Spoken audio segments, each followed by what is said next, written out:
Part 3. You will hear two business students called Janet and Michael discussing their research into the marketing of different kinds of shampoo. First, you have some time to look at questions 21 to 26.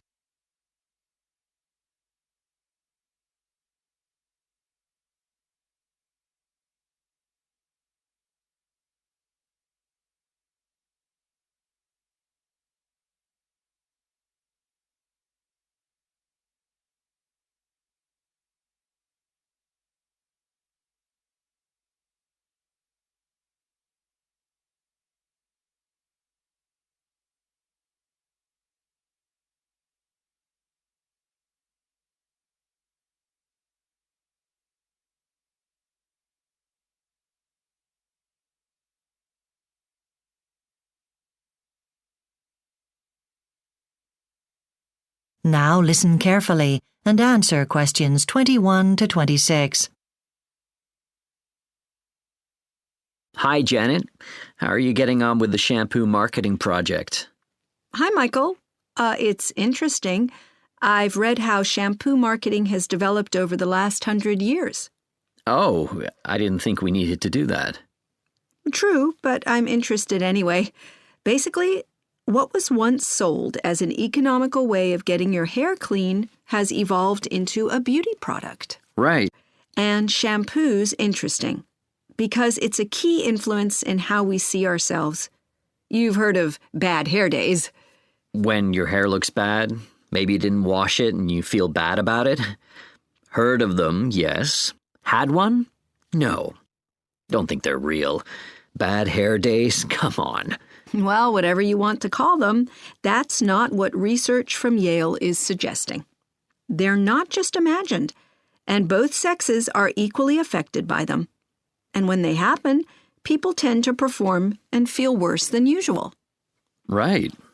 And I've been reading about shampoo ingredients, chemicals like sodium lauryl sulfate, Methyl chloride.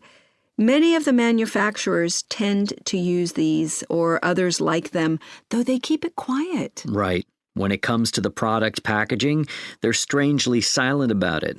Another area it would be interesting to investigate is the labeling on bottles.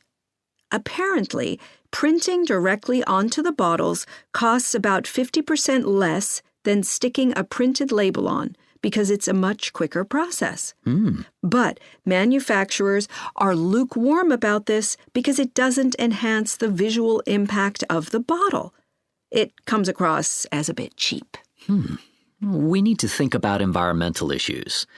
I was surprised how little recycled plastic goes into the bottles. I think it's because light-colored plastic is more difficult to make from recycled stuff. Yeah, but manufacturers can make their packaging more environmentally friendly just by making it less heavy. I'd like to find out whether some of them actually do when we do the research. Yes, that's worth looking into.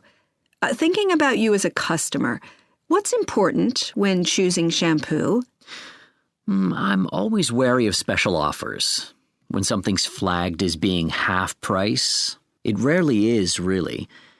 But if there's a make I've never seen before, I'm usually up for giving it a go, rather than sticking to one or two favorite brands all my life. Interesting.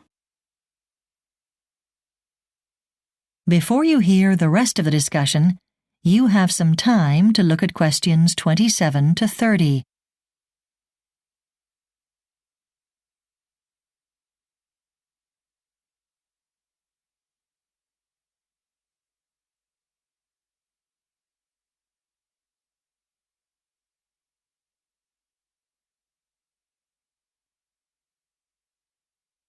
Now listen and answer questions 27 to 30.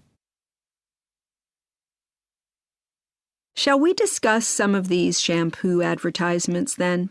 And try and identify what sort of psychological response each one is trying to get from the viewer? Okay. What about Zing? Well, it'd probably appeal equally to men and women. In the ad, we see this happy family, lovely home, healthy, good-looking children. With clean hair. Obviously, yes. And I think we're supposed to watch the ad and think, wow, if only my life was like that. Yeah, I know what you mean. I think the advertisers want the viewers to almost wish they were the people in the ad. Sure. I mean, that's very common in advertising. But not universal. You know that ad for Splash shampoo that lasts about 5 minutes and where there's a story? Oh, yes. The commercial about the couple? And all through the commercial, it's not clear if they're going to break up or stay together? Exactly. Well, I think the marketing's been done very cleverly there. I don't think we're supposed to want to be the characters in the commercial, but we're supposed to get to know them a bit.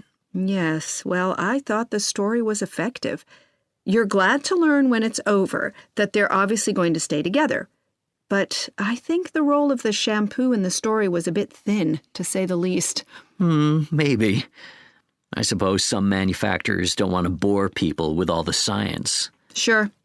And then there's the Just Go advertisement. Yes, that had lots of technical information about what the shampoo actually consists of.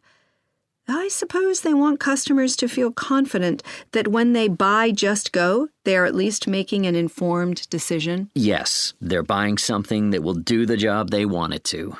That's it.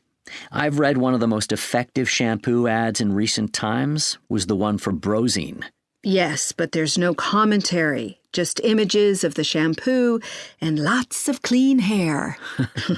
I suppose the effect, though, is very calming, with soft music and very peaceful imagery. Yes, but at the end of the ad, we've hardly learned anything about the product, have we? I suppose not. But isn't it interesting how much the ads for what are essentially very similar products vary so much? That is the end of Part 3. You now have 30 seconds to check your answers to Part 3.